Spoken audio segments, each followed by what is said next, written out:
ده فيجي البطل بتاع فيلمنا، والأحداث بتبدأ في الجزء التاني. وبنلاقي شاب اسمه ديفيد بيقابل زعيم عصابة وبيسلمه المخدرات بتاعته، وبيقوله ان هو هيبعد عن الخطر ده ومش هيشتغل في المخدرات تاني. لكن توني بيرفض وبيرفع عليه السلاح، وده اللي بيخلي ديفيد يسرق المخدرات وبيطلع يجري بسرعة.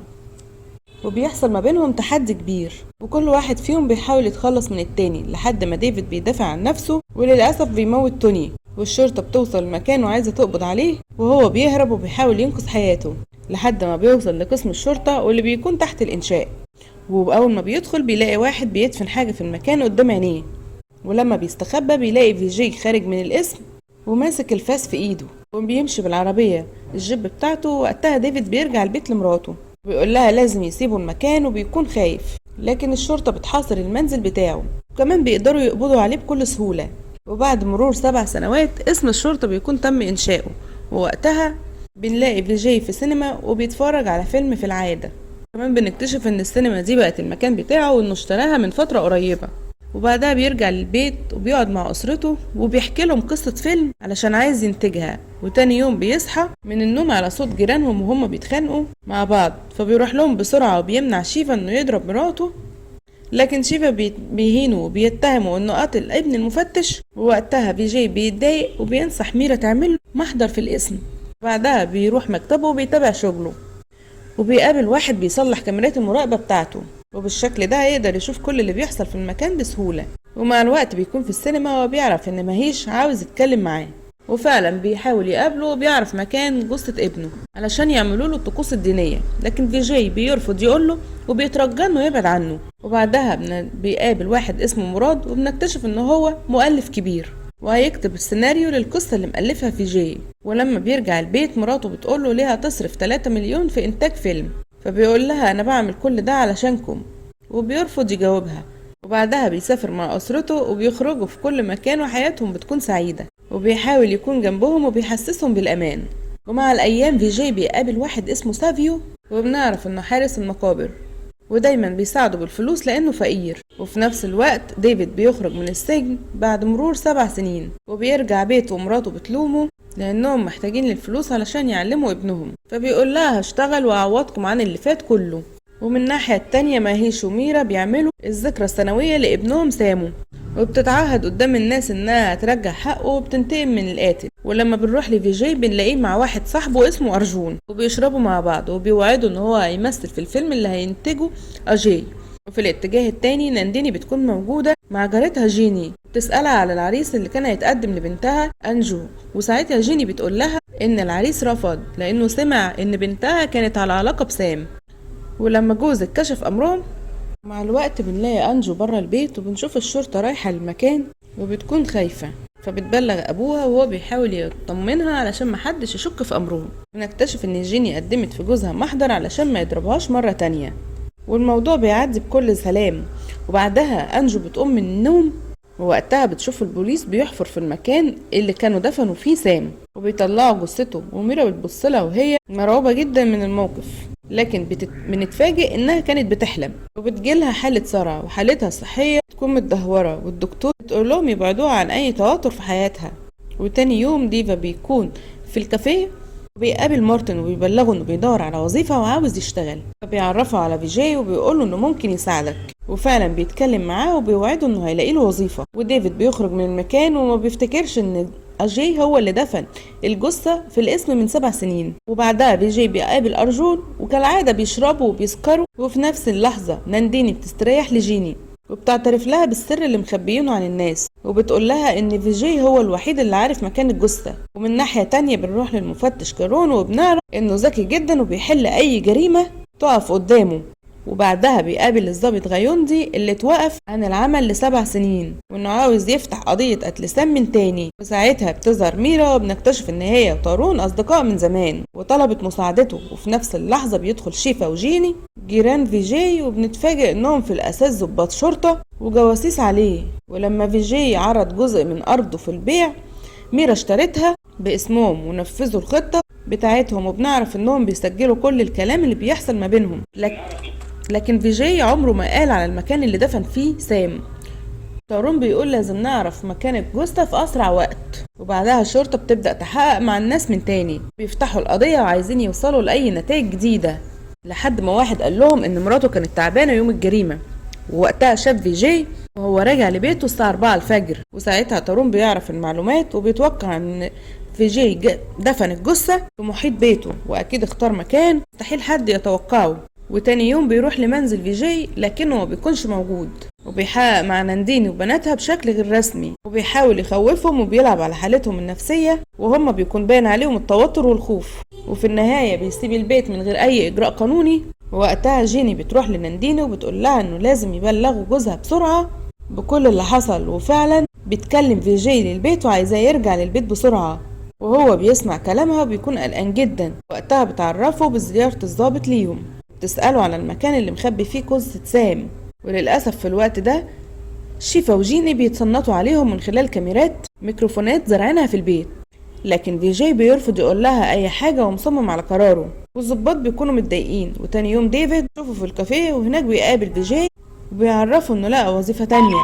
وقتها فيجي بيسيبه علشان يقابل الضابط سواند، وبيسأله ليه الشرطة بتحقق مع أسرته من تاني. ووقتها ديفيد بيسمع الناس وهما بيتكلموا عن قصة فيجي، وبيعرف ان هو دفن جثة سام يوم 2 اكتوبر فمحدش يعرفه. ولما بيقف قدام الكافيه بيشوف فيجي وهو خارج من القسم، بيفتكر ان هو نفس الراجل اللي شافه من 7 سنين لما دفن الجثة في مركز البوليس، وكان ماسك في ايده فاس. وبعدها بيجي الليل وبيقابل الضابط مارتن وميرا وبيقول لهم انه عارف مكان الجثة وانه عاوز 2 مليون علشان يساعده ويوصلوا لها. بيبلغهم انه شاف فيجي الساعة 2:30 بالليل وهو بيدفن سام، وفعلا بيسمعوا كلامه وبيجيبوا له الفلوس وبيتأكد من وجودها. وساعتها بيقول لهم ان الجثة موجودة في الغرفة اللي موجودين فيها، وهم بيصدقوا لان الاسم من 7 سنين كان تحت الانشاء. وتاني يوم بيجيبوا تصاريح من وزارة الداخلية يحطوا الاسم تحت اعمال الصيانة، بيبدأوا يحفروا وعايزين يوصلوا لمكان الجثة بأي طريقة.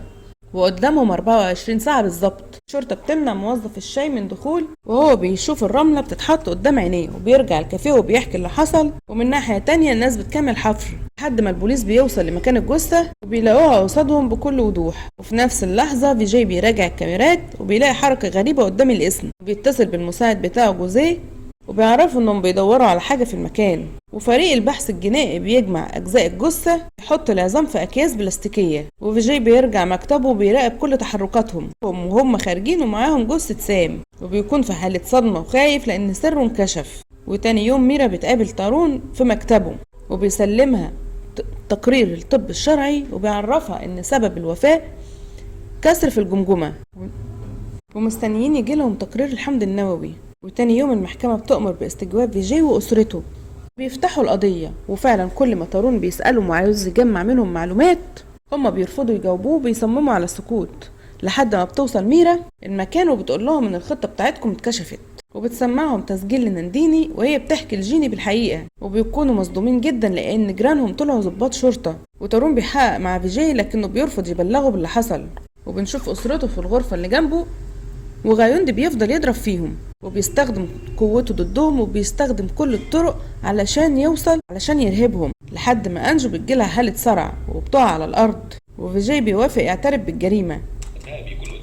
وقتها بيكونوا بيصوروه بالكاميرا وبيعترف انه رجع يوم 2 اكتوبر للبيت، وشاف شاب بيحاول يتسلل المكان ومسك قضيب الحديد بايده وحاول يضربه بيه، لكنه للأسف مات ودفنه في حديقة المنزل من غير ما حد يعرف.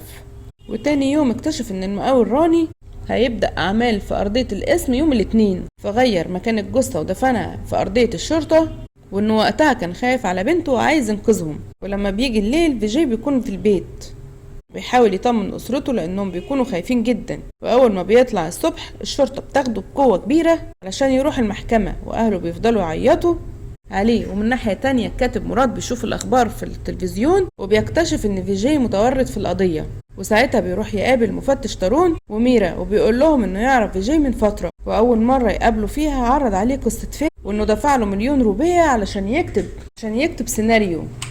تبدأ قصة فيلم فيجي بواحد اسمه رام وعنده ابن اسمه يتيم. ولما بيجي الليل وبيكون في الديسكو بيخانق مع شاب بيعاكس حبيبته وبيقدر يهربه. اول ما بيرجع البيت الشاب بيحاول ينتقم لكن بيوقعه على الارض وبيفقد الحياة. ورام بيوصل للمنزل وبيعرف ان الشاب ابوه رجل اعمال، فخد الجثة ودفنها في مبنى تحت الانشاء لابو الشاب اللي مات.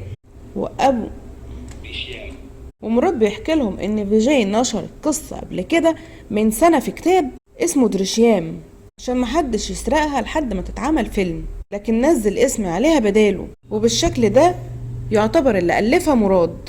وبعدها بنروح للمحكمة والقاضي بيشوف الفيديو الفيجي بيعترف فيه بالجريمة، والمحامية بتقول ان الشرطة عذبته وان كل الكلام اللي اعترف بيه على نفسه موجود في رواية اسمها دريشيام، وان الشرطة لفقت التهمة لفيجي وهم اللي حطوا الجثة تحت الاسم زي الرواية بالظبط. ووقتها القاضي بيجيله معلومات دقيقة وبنعرف ان نتيجة الحمض النووي اثبتت ان الجثة مش بتاعت سام. كلهم بيكونوا في حالة صدمة وبيكونوا متفاجئين، ومراد بيعرف تارون وميرا ان فيجي قالوا لو الشرطة لقيت الجثة ايه الخطوة الجاية، وده خلى مراد يكلم ضباط اصحابه وعرف ايه الاجراءات اللي هتتم بعد ما يلاقوا الجثة. وبنلاقي ان فيجي كان بيدور قبل كده في الجرايد عن شاب مات نتيجة الإصابة في الرأس، وبيوصل لواحد بنفس الطول والعمر المشابه لسام لحد ما بيروح منطقة المقابر وبيشوف جنازته وبيتعرف على سافيو اللي بيدفن الجثث، وبيقرر يصاحبه وبيساعده بالفلوس دايما. وفي يوم بيقنعه بيخليه يديله الهيكل العظمي للشاب المتوفي. بيعرف من مراد ان لو الشرطة لقت الجثة هتاخدها للمشرحة وهتعرف سبب الوفاة، وتاني يوم هيودوه لمكان تاني علشان الحمض النووي. وده خلى فيجي يتصاحب على الأرجون اللي بيسكر معاه دايما، وبنعرف انه شغال معاه حارس امن في مشرحة الطب الشرعي، وكذا مرة بيروح له مكان العمل علشان يسكروا مع بعض. في اليوم اللي شاف الشرطة لقيت الجثة فيه حرك المكتب بتاعه بسرعة وطلع الشنطة اللي كان فيها العظم اللي خدها من المقابر، وركب العربية وكلم صاحبه وقال له انا جايلك. وفريق الطب الشرعي بيروح المشرحة وبيحط عظام سام، وبالليل فيجي بيخلي صاحبه يسكر وبياخد المفاتيح بسرعة وبيبدلها بعظام الشاب بتاع المقابر، وبعدها بيروح يحط عظام سام بسرعة في حفرة وبيولع فيها بشكل نهائي، وبياخد الريموت بتاعه وبيحتفظ بيه.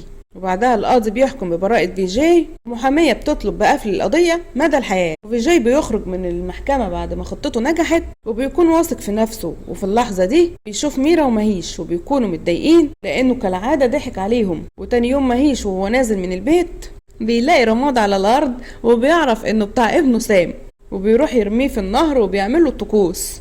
وميرا بتفضل تعيط وبتحضن جوزها، وفيجي بيشوفهم من بعيد وبيكون زعلان من الموقف، وبيرجع لأسرته وبيكمل حياته معاهم من أول وجديد. ولحد هنا وبيخلص فيلم النهاردة. لو عجبك الفيلم دوس لايك واعمل اشتراك في القناة واستنانا في حدوتة جديدة. سلام.